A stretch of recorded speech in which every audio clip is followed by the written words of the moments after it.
Minutes. Hi, my name is Krista Francis, and I am here with Miss Seymour.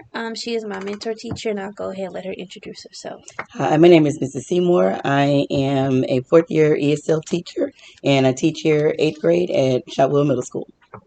Okay, so I'm going to go over a few questions with her concerning the ESL program. Can you describe the ESL program and the rationale behind it? So ESL stands for English as a Second Language. It is a program that is set up to address the needs of our students whose first language is not English. So most of my students most of them speak Spanish.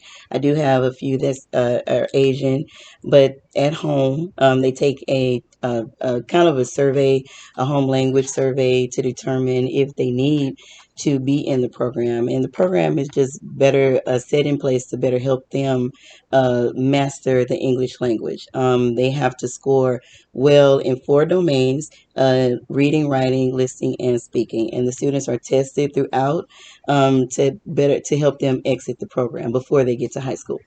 Okay, and can you describe to me the academic and linguistic goals? So, as I mentioned, academically, the students are actually the goal is for them to meet the same standards as if they were just their native language was English. And so the expectation is that they will pass the TELPAS test, which is a test that is administered typically in the second semester of the school year to address those four domains: the reading, writing, listening, and speaking. But also the expectations is that they will have mastered enough of the English language to pass the STAR test. And the linguistics goals are the same, which is why during our teaching, we don't just address the content or the concepts that they need to learn. We also address their speaking and linguistic abilities. Okay, and can you describe the curriculum that is used? So we use Wit and Wisdom. It is a really good curriculum. It is a bit high level for our emergent bilinguals, our ESL students, but we do scaffold and have accommodations in place so that the students can access the content. But the great thing about Wit and Wisdom it does address the ELPS, the English Language Proficiency Standards. So we don't really have to guess. We already know what to teach. It's just the how teaching. So we use a lot of visuals. We offer the students a fourth and rather sentence stems, sentence frames, technology, of course, Flipgrid so that they can practice their speaking the language, and different other tools so that they can understand what we are teaching. Okay, and how are their home language and English language used in the classroom? So definitely very respectful of their native language, and but we do encourage them in the classroom and at home to speak in English. Of course, we do have a range of students. We have beginners, intermediate, advanced, and advanced high students.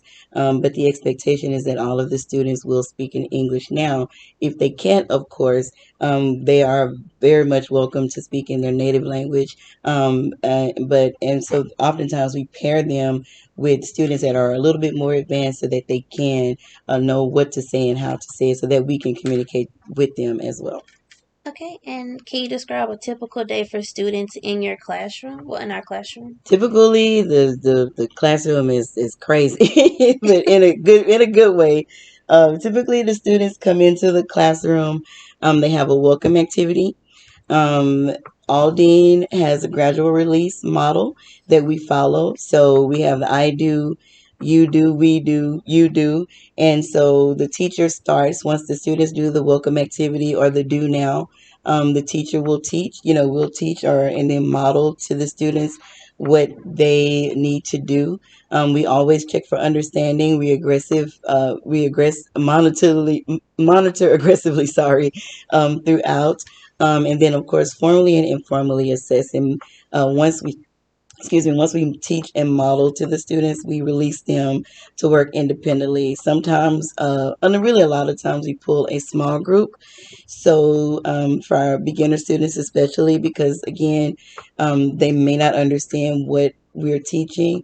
But once we release the students, we just walk around and monitor, and in a lot of cases, have an exit ticket, a way to informally assess the students to ensure that they are getting, understanding the content.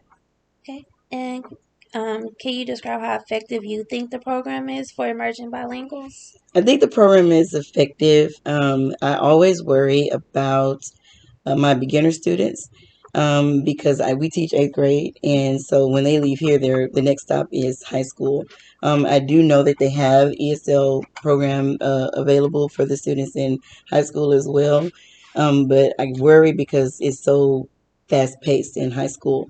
I do think it's effective. I think that some things should be changed in the sense that maybe having a different curriculum, not so much a curriculum, but something different for our beginner students, because they once you have the advanced students, they're kind of moving forward quickly. Once they catch it, you have to really work to get the beginners, intermediate students to catch up. So in a sense, I do understand why they put the advanced high students and the beginner intermediate students in the same class, but oftentimes I wonder if that's enough. So it is my hope, that the Texas Education Agency or the ESL program overall will be, really looked at, and that administrators and us as teachers, of course, will be a little bit more intentional. But for us, that's where the scaffolding comes in.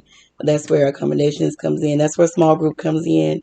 And so we just have to make it work for the students that we have in our class.